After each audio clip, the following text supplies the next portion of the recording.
Online class में सभी का स्वागत। सेकेंड ईयर AHDP के लिए आज हम सेकेंड मिड टर्म मेडिसिन में 13th लेसन। अभी तक हमने फर्स्ट मिड टर्म में क्लिनिकल मेडिसिन जो है वो पढ़ा था। शुरू में हमने बताया था कि ये जो हम मेडिसिन पढ़ रहे हैं इसकी दो ब्रांचें हैं, क्लिनिकल मेडिसिन और प्रिवेंटिव मेडिसिन।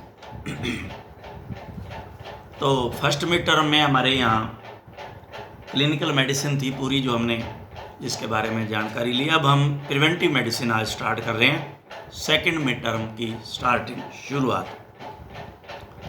13th ये जो लेसन है, पशुओं के जीवाणु जनित रोग, बैक्टीरियल डिजीजेज ऑफ एनिमल। पहले तो आप ये ध्यान रखें, ये बैक्टीरियल डिजीजेज हैं जो हम अब पढ़ रहे हैं। तो इसमें कई बार वायरल डिजीजेज को ऐड करके बैक्टीरियल लिखा जाता है और मल्टीपल चॉइस में पूछ लिया जाता है, ट्रू फॉल्स में पूछ लिया जाता है। तो आप ये ध्यान रखें कि ये डिजीज जो है बैक्टीरियल है या वायरल है।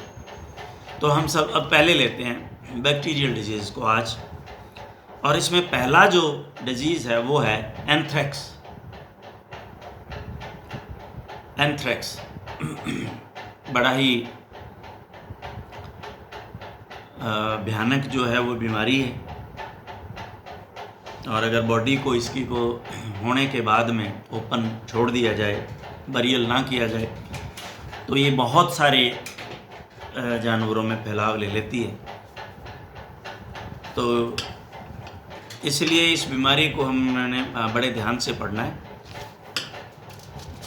और इस बीमारी के निम्न नाम हैं। पहला है इसका splenic fever. Splenic fever, spleen तिल्ली, स्प्लीनिक फीवर, ये सूज जाती है इसमें। दूसरा नाम है इसमें टॉक्सिक फीवर, यानी कि तिल्ली के सूजने के साथ इतना हाई टेम्परेचर आता है और जब पोस्टमार्टम में देखते हैं तो वो एकदम इन्फ्लेम्ड मिलती है, फूली हुई, सूजी हुई जिसको कहते हैं।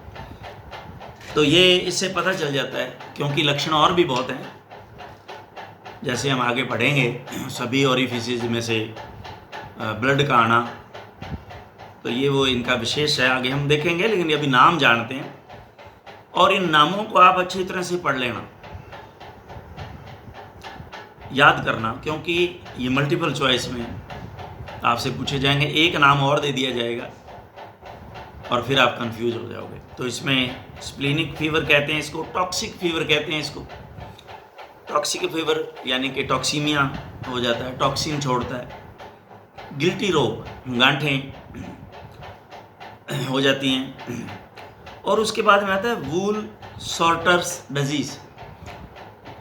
ये वो हैं, ये आदमियों में इसका नाम है वूल सॉर्टर्स, यानी कि जो हमारी भेड़ों की जो वूल है, ऊन है, उनकी फैक्ट्रियां हैं जो, उसमें जो काम करते हैं वर्कर, उनमें ये रोग ज़्यादा होता है। इसीलिए इसका नाम वूल सॉर्टर्स डिजीज़, यानी कि वो लोग जो उन फैक्ट्रियों में काम करते हैं। उसके बाद में आता है मैलिग्नेंट पस्ट्यूल। मैलिग्नेंट पस्ट्यूल, तो अब आप देखते हैं मैलिग्नेंसी जो खतरनाक होती है, एक बिनाइन जो है वो ट्यूमर होता है, एक मैलिग्नेंट होता है। तो इसके जो गांठें होती हैं वो मैलिग्नेंसी, यानी कि ये कैंसर मान लो आप, उसकी गांठें और उनकी जड़ें अंदर जो है वो फैल जाना, फैलाव ले लेती हैं, तो ये मैलिग्नेंटी है। पिस्ट्यूल, मैलिग्नेंट जो है पिस्ट्यूल बनते हैं। पिस्ट्यूल कहते हैं फोड़ा टाइप पस जिसमें जो है पड़ती है, और ये गोलाई के अंदर पिस्ट्यूल बनता है, जैसे फफोला टाइप होता है, जस्ट लाइक दैट, लेकिन ये हार्ड होता है, इसलिए ये मैलिग्नेंट फिस्ट्यूल कहलाता है। कार्बन डिजीज, कार्बन डिजीज, इसको कार्बन डिजीज क्यों कहते हैं? क्योंकि इसका जो फफोला टाइप जो स्ट्रक्चर ऊपर बनती है वो लाल हो जाती है, इस कारण इसलिए कार्बन डिजीज है, लाल कोयले जैसी। तो इसलिए इसका नाम जो है वो कार्बन डिजीज भी रखा है। कोयले की तरह जो जगती और बीच में जो पॉइंट है वो हल्का सा ब्लैक सेंटर हो जाता है इसका। कार्बनकल्स बनते हैं इसमें, यूं मान लीजिए कार्बनकल्स उठाव और वो जो लाल होते हैं और बीच में सेंटर में जो है वो ब्लैक स्पॉट होता है। तो ये जो इन नाम हैं, इनके आगे इन नामों का क्लैरिफिकेशन अब अंडरलाइन करना।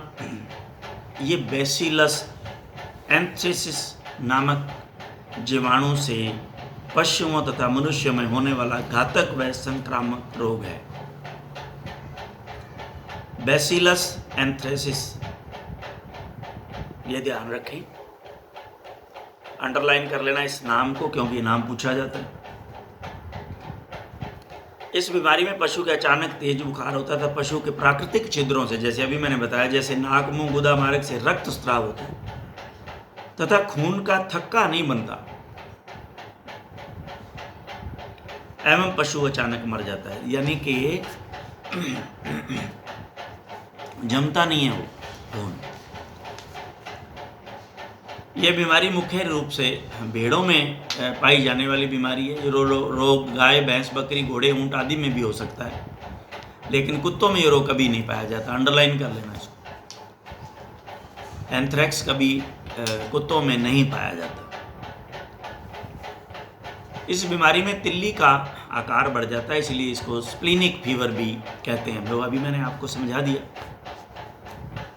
कारण, वही बैसिलस एंथ्रेसिस बता दिया, नामक जीवाणु है। इसका कारण एटियोलॉजी, ये जीवाणु पशु की मौत के बाद हवा, मिट्टी आदि में कवच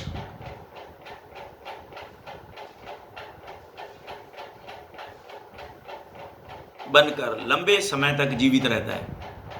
ये भी ध्यान रखेंगे, ये कैप्सुलेटेड हो जाता है, अपने बाहर ये कवच बना लेता है, सुबोर बनता है, उसके बाहर ये कवच बना करके कैप्सुलेटेड कहते हैं इसको, कैप्सूल की तरह ऊपर से आवरण चढ़ जाता है इस पर।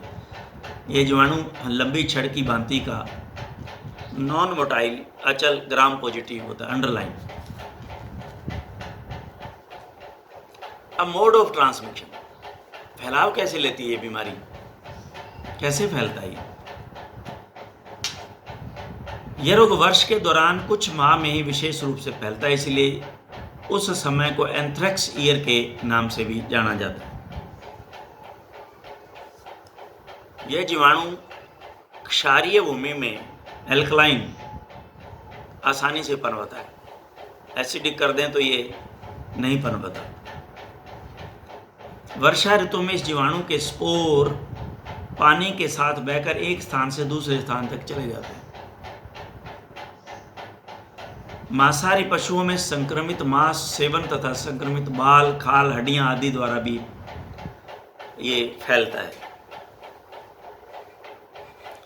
खून चूसने वाले परजीवी मक्खी तथा मांसाहारी पक्षियों द्वारा भी ये रोग फैलता है, जैसे स्टोमोक्सी एंड टेबेनस फ्लाई। ये ऊंट में इसको ज़्यादातर काटते हैं, तो ये और भी कई रोग फैलाने के लिए जिम्मेवार हैं, आगे हम पढ़ेंगे। ये मक्खियों के नाम आप जरूर, स्टोमोक्सी एंड टेबेनस फ्लाई, ये मक्खियों के नाम हैं, ये हर जगह काम आएंगे, ये याद कर लेना, स्टोमोक्सी एंड टेबेनस। यह रोग प्रयोगशाला में काम करने वाले भेड़ों की ऊन के संपर्क में रहने वाले, जैसे ऊन की फैक्ट्रियों में काम करने वाले व्यक्तियों को ज़्यादा होती है, इसलिए इसे वूल सॉर्टर्स डिजीज भी कहते हैं। रोग मृत पशुओं की खाल उतारने वाले हैं, मांस काटने वाले व्यक्तियों में अधिक होता है।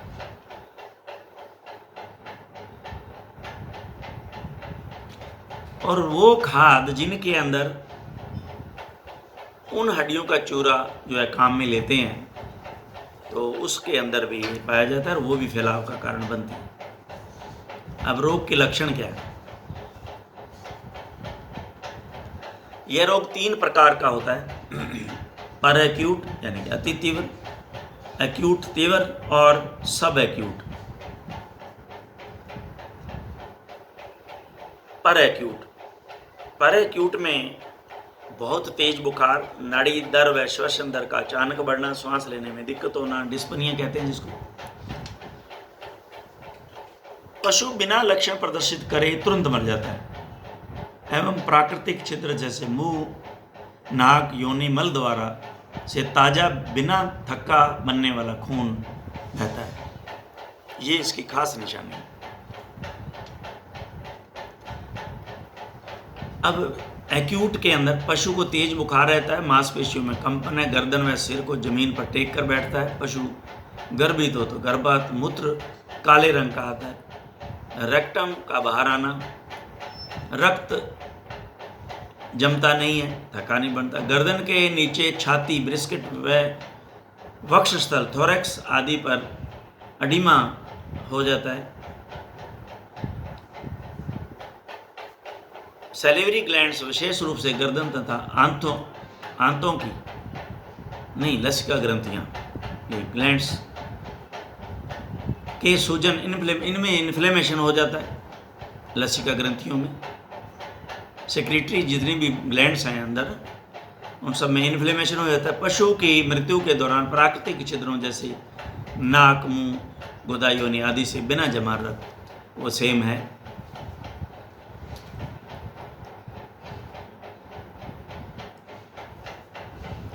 अब इसमें ट्रीटमेंट जो है,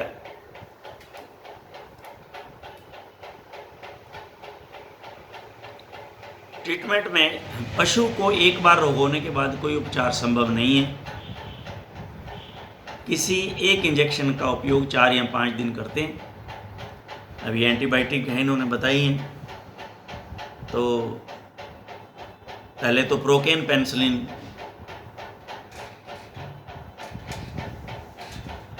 20 लाख इंट्रामस्कुलर से तो कुछ नहीं बनेगा। No, procaine penicillin 40 lakh intramuscular, कम से कम 40 लाख। इंजेक्शन टेरामाइसिन 30 ml, ये ठीक है इंट्रामस्कुलर। और इंजेक्शन एम्पिसिलिन ये 2 से 4 ग्राम, 2 ग्राम 4 ग्राम सही है, 4 ग्राम इंट्रामस्कुलर आदि जो है वो, इनमें से कोई भी एक एंटीबायोटिक हम दे सकते हैं। ध्यान रखें डोज जो मैंने बताई है। Injection procaine penicillin 40 lakh. नियंत्रण, इसमें बस सबसे पहला रोकथाम ही, prevention is better than cure. इसमें प्रिवेंशन ही करते हैं हम, और प्रिवेंशन ही एक जो है वो माध्यम है। इस प्रिवेंशन के द्वारा ही सही है। अदरवाइज आने के बाद में आपने देख लिया है ये इतना पर एक्यूट और एक्यूट आता है कि उसको इलाज करने का मौका ही नहीं मिलता और वो जानवर चला जाता है। पशु का शव परीक्षण जहाँ तक हो सके नहीं करें, करना भी नहीं चाहिए, अन्यथा बीमारी तीव्र गति से क्षेत्र में फैल जाएगी। कभी नहीं करते इसको, कभी खोलते ही नहीं है। हमें तो ये पढ़ाया गया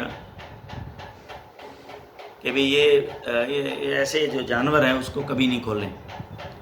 अन्य पशुओं को फार्म पर नहीं आने दें। मृत पशु को तथा उसके स्राव आदि को गहरे खड्डे में गाड़ दें। मृत पशु पर नमक, बिना भुजा चूना आदि भी डाला जाना चाहिए। मृत पशु के बिछावन व चारा आदि को जला दें। फार्म को साफ करें, फिनाइल आदि से धोएं। फ्लाई रिपेलेंट जैसे फ्लिट आदि का छिड़काव करें, मक्खियां ना बैठें। पशु को एंटी सीरम 200 से 300 ml IV प्रतिदिन देवें।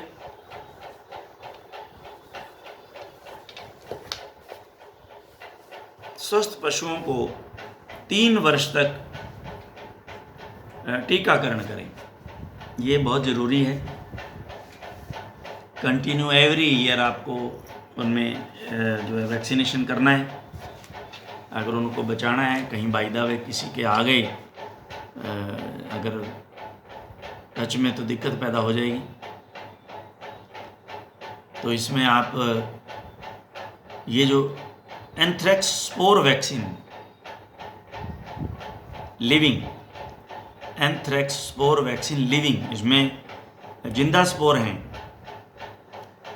तो आप इसमें 10 million spores horse and cattle में सबकट,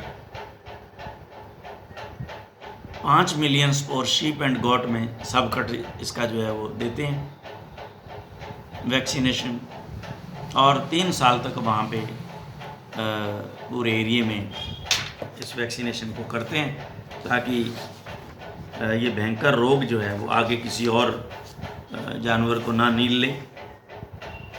तो आज के लिए मैं समझता हूँ एक शुरुआत है आज। तो आज एक रोग कोई हम इसके बारे में जानें, इसके बारे में पढ़ें। नेक्स्ट हम इसका कल जो है नेक्स्ट जो है इसके रोग को शुरू करेंगे। Thank you very much.